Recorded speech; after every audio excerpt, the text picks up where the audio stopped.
शायद ही कोई ऐसे स्टूडेंट होंगे जो केवल इतना चाहते हैं कि बस बोर्ड एग्जाम में मुझको पासिंग मार्क्स मिल जाएं। और बहुत से स्टूडेंट्स ऐसे होते हैं जो दिन रात पढ़कर टॉप करना चाहते हैं, अपने माँ बाप का नाम, अपने स्कूल का नाम रोशन करना चाहते हैं। अब यहाँ पर एक बात देखने को मिलती है, कोई तो चाहता है कि बस मैं पास ही हो जाऊँ और कुछ स्टूडेंट्स टॉप करना चाहते हैं, लेकिन इन स्टूडेंट्स का यहाँ पर कोई एक गोल नहीं है। वे ये नहीं जानते कि उन्हें टॉप कितने पर करना है या पासिंग मार्क्स उन्हें कितने चाहिए। यहीं पर स्टूडेंट्स गलती कर जाते हैं, उनका कोई गोल ही नहीं होता। इंसान तभी सफल होता है जब उसको अपनी मंजिल का पता हो। टिप नंबर 1 यही है कि आपको अपना एक गोल सेट कर लेना है और उसी के हिसाब से ही आपको स्टडी करनी है, तभी तो आप उस गोल को पूरा कर पाओगे, चाहे आप पासिंग मार्क्स वाले स्टूडेंट हो या टॉप करने वाले। तो आप सभी को अपना एक गोल सेट कर लेना है।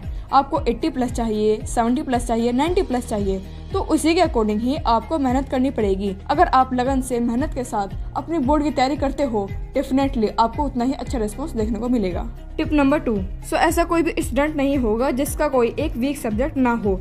अगर आपका भी कोई एक वीक सब्जेक्ट है तो उस सब्जेक्ट पर ज्यादा से ज्यादा ध्यान देना है। बहुत से स्टूडेंट्स का फेवरेट सब्जेक्ट साइंस होता है, तो किसी को एसएसटी में इंटरेस्ट है। ये सब स्टूडेंट अपने फेवरेट सब्जेक्ट के अकॉर्डिंग ही अपनी स्ट्रेटजी को लेकर चलते हैं। अगर किसी को साइंस में बहुत ज्यादा इंटरेस्ट है तो बस उसको साइंस में ही 100/100 मार्क्स चाहिए। अगर आप बेगलती करते हो और एक सब्जेक्ट पर ही फोकस कर रहे हो और अदर सब्जेक्ट को भूले ही बैठे हो, तो याद रखो, केवल आपके फेवरेट सब्जेक्ट का ही 100 मार्क्स का पेपर नहीं है, ऑल सब्जेक्ट का 100 मार्क्स का पेपर है। अगर ऑल सब्जेक्ट पर ध्यान दिया जाएगा और हर एक सब्जेक्ट में यूं ही चाहोगे कि 100/100 मिल जाए, तो तभी कुछ हो सकता है। नवंबर से अगर आप हर एक सब्जेक्ट पर फोकस करोगे, तभी आप बोर्ड एग्जाम में अच्छा स्कोर कर पाओगे। अगर आप किसी सब्जेक्ट में वीक हो तो उस सब्जेक्ट पर ज्यादा फोकस करना है। 1 घंटे के बजाय 2-2 घंटे तक उस वीक सब्जेक्ट को पढ़ना है और बिल्कुल मन लगाकर पढ़ना है, तभी वो आपका एक स्ट्रॉन्ग सब्जेक्ट बन सकता है। वैसे आपका वीक सब्जेक्ट और स्ट्रॉन्ग सब्जेक्ट कौन सा है, कमेंट सेक्शन में जरूर बताइएगा। Tip number 3, divide 2 parts in your day. बिल्कुल ठीक सुना आपने, आपको अपने पूरे दिन को 2 पार्ट्स में डिवाइड कर लेना है। जैसे पार्ट 1 में आप सुबह उठकर अपना रिवीजन कर सकते हो, सुबह के वक्त आप थोड़ी बहुत सेल्फ स्टडी और अपना होमवर्क भी कर सकते हो, और पार्ट 1 में आपका स्कूल भी आ जाएगा। पार्ट 2 में आप सेल्फ स्टडी कर सकते हो और अपने आप कोचिंग भी अटेंड कर सकते हो, और पार्ट 2 में आप अपने मोबाइल लेक्चर्स भी देख सकते हैं। तो इस तरह से आपको अपने पूरे दिन को 2 पार्ट्स में डिवाइड कर लेना है और अच्छे तरीके से अपने स्टडी रूटीन को फॉलो करना है। टिप नंबर 4, टिप नंबर 3 के लिए टिप नंबर 4 को फॉलो करना जरूरी है, क्योंकि इसी टिप से ही आपके दिन की शुरुआत होती है। अगर आपके दिन की शुरुआत अच्छी तरीके से नहीं होगी तो आपका पूरा दिन ही बेकार जाएगा। इस टिप में आपको सुबह 4 बजे या 5 बजे उठना है। एज यू विश, आप 4 बजे उठ सकते हो या 5 बजे। सुबह 5 बजे उठकर आपको फ्रेश होना है और 15 मिनट्स तक आपको मेडिटेशन करना है, और 6 बजे तक आपके पास जितना भी टाइम बचा है आपको उसमें एक्सरसाइज वर्कआउट करना है।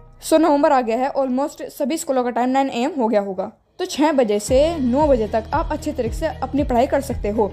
पार्ट 2 की सेल्फ स्टडी आप पार्ट 1 में लेकर आ सकते हो, और पार्ट 2 में आप रिवीजन और स्कूल होमवर्क कर सकते हो। एज यू विश, जैसे भी आपको ठीक लगे। आप कैसे अपने पूरे दिन को मैनेज कर सकते हो, ये आपके ऊपर डिपेंड है। Tip number 5, weekly test. पूरे हफ्ते में जो भी आपने पढ़ा है, जो भी आप अपनी सेल्फ स्टडी में पढ़ चुके हो, अपने कोचिंग में, अपने स्कूल में जो चैप्टर या टॉपिक आप कवर कर चुके हो, तो हफ्ते में एक बार आपको टेस्ट देना जरूरी है। इससे आपको पता चलता है कि आप बोर्ड के लिए प्रिपेयर हो भी रहे हो या नहीं। तो हफ्ते में एक बार वीकली टेस्ट देना जरूरी है। Tip number 6, read important question.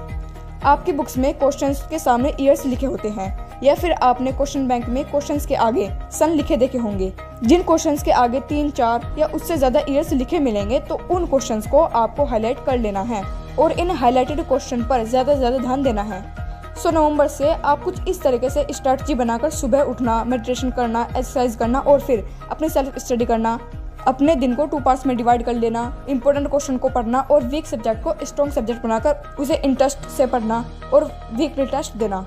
अगर आप इन टिप्स को अच्छी तरीके से फॉलो करते हो तो आप नवंबर से पढ़कर टॉप भी कर सकते हो। ऊपर आई बटन में एक इम्पोर्टेंट वीडियो का लिंक है, उसे भी आप देख लीजिएगा। आई होप आपको इस वीडियो से कुछ सीखने को मिला होगा।